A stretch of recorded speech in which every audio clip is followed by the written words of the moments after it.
What is the difference between parkour and free running? This is something that gets way more heated than you expect. Oh, hi, Marc.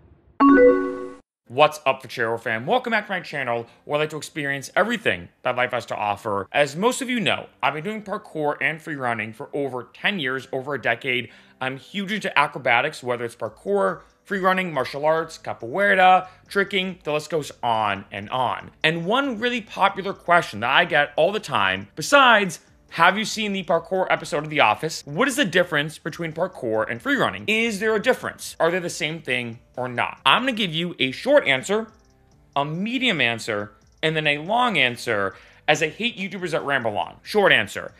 To be honest, and very common speak, short answer, you can use them in kind of the same way, shape, and form. There is an asterisk on that, which I'm going to get to, but in general, you can pretty much replace the word parkour with the word free running in almost every situation when talking about it commonly, right? If I'm, like, say, talking to somebody and I'm like, oh yeah, you know, I've been doing parkour for 10 years, or if I say, I've been doing free running for 10 years, to most people, they're the same exact thing. So in a sense, they're kind of the same. Now I'm getting into the medium answer, and this is where we go down the rabbit hole a little bit, is this. Now, in terms of the exact definitions, parkour is defined as getting from point A to point B as efficiently as possible. So using your body in a very efficient way and in an efficient manner. My best analogy for this, which I know is a bit weird, is if you're running from the cops. If you're running from the cops, you're not gonna do all this kind of flashy, acrobatic stuff with your body. You're like, okay, I need to get from point A to point B, wherever point B is, and I need to get over these obstacles using my body in the most efficient way possible. That is kind of the nitty-gritty definition of parkour. Free running, however, it's almost the opposite,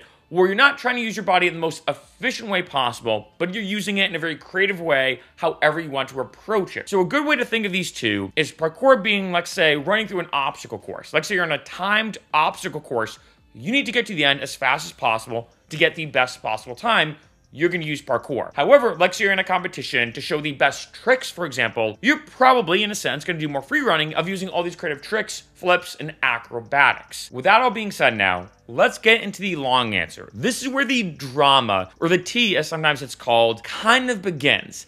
There's two gigantic schools of thought, and I'm not exaggerating when I say you'd be surprised how heated people get over this. I know I said that in the beginning of this video, and it may have seemed a bit of an exaggeration, but trust me when I say it's not. People get so heated over parkour versus free running, similar to Red Sox versus Yankees. It is a massive debate. Now, I'd say most people, I'd say maybe like 80 or 90% of people are like, whatever, they're just basically the same thing. Like I said in the beginning of this video, you can kind of use them as synonyms. But there are about 10 to maybe 20% of people who say, okay, only parkour, no free running, or the other way around. And I know this seems a bit weird because you're like, oh, well, you're just using your body. Who cares if you're doing parkour or free running? But this is where things get very, very kind of heated depending on who you talk to. For some people, they're like, hey, only do parkour. Parkour is using your body efficiently. Forget all this circus tricks and all this circus acrobatics. Just use your body efficiently. Especially if you look at the history of parkour, it was created by someone named David Bell. His dad, being Raymond Bell, was a very well-known firefighter in France. And Raymond Bell developed these techniques to use your body efficiently, because let's say if you're in a burning building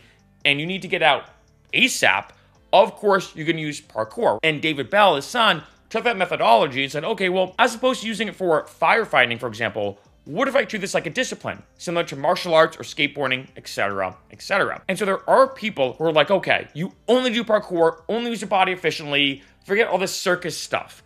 There are other people on the other end who are like, well, who cares using your body efficiently? Why not add in a bunch of cool new moves? Yeah, maybe you're not using your body efficiently, but you should be able to explore your body and the way your body can move in every way, shape, and form. And now going further down the rabbit hole, you may be thinking, well, okay, I get that distinction between parkour and free running if you're getting into the nitty-gritty, but what is defined as using a body efficiently? Now, that may seem like a very simple question, but this is where things get even more heated for a lot of people. Take the classic situation of flips. Go! This is, I'd say, probably the biggest debate when people talk about parkour versus free running when it comes to efficiency, and that is, are flips parkour? If you're running through an obstacle course, are flips the most efficient thing, or the most efficient move you can do to get from point A to point B as fast as possible. Is there a scenario or scenarios, if you're actually trying to get a time trial, is there a scenario that, let's say, doing a flip, for example, is actually going to get you the quickest time on an obstacle course as opposed to every other movement? And there are a lot of debates behind this, because a lot of people say, no, flips are not parkour. There's some circus thing or whatever. However, there are a lot of people who say, no, actually, in some situations, flips are parkour. Flips are actually, in some specific scenarios, the most efficient thing to do. Now, take that example I said earlier of, let's say, running from the cops. Let's say running from the cops, you're trying to get away. Well, if you run up to an obstacle and then do a backflip off of it, well, of course, that's not efficient. You're, if anything, losing distance when doing a backflip. However, let's say there's a scenario where you're running and there's an obstacle that's high enough where you can't just necessarily jump on top of it, put your hands over it, and go over it in a speed vault or a Kong vault, very typical parkour moves. And yeah, you can maybe place your hands on top of it and then maybe jump to the top and then keep running and jump off of it or whatever. There are some scenarios where, let's say, doing a side flip, for example, where I can jump, dive over the obstacle, and then in the last second, kind of tuck and then land on my feet and keep running. There are actually some scenarios that doing a flip is actually the most efficient way to use your body. Another really unique example of this, which is very interesting, is doing a backflip. There was a video that went viral years ago, maybe a decade or two ago. Actually, one of the first YouTube videos I ever saw of someone doing a backflip off this absurdly high obstacle. I remember talking to one of my friends who's a gymnast, and I was like, huh, they did a backflip off that. If you were to just jump and try to land and roll, do that kind of cliche parkour roll we know, it would definitely not go well. You'd probably destroy your body. But in that one scenario, it almost seemed like doing a backflip was the quickest way to get back to the ground. And one of my friends who's a gymnast told me that actually, because the way your body lands after doing a backflip, in some scenarios, although it's counterintuitive, you can actually backflip and land and be okay on higher obstacles, as opposed to, let's say, if you just jumped off it normally, which means you could argue backflips are actually parkour, and in some cases, backflips are actually the most efficient way to get from, let's say, point A, being on top of something, to point B, being the ground. This can go super, super, super, super deep, right? And you could argue about, are flips actually parkour or not? Is what I just said actually right or wrong? Are there other maybe ways that are more efficient or not, right?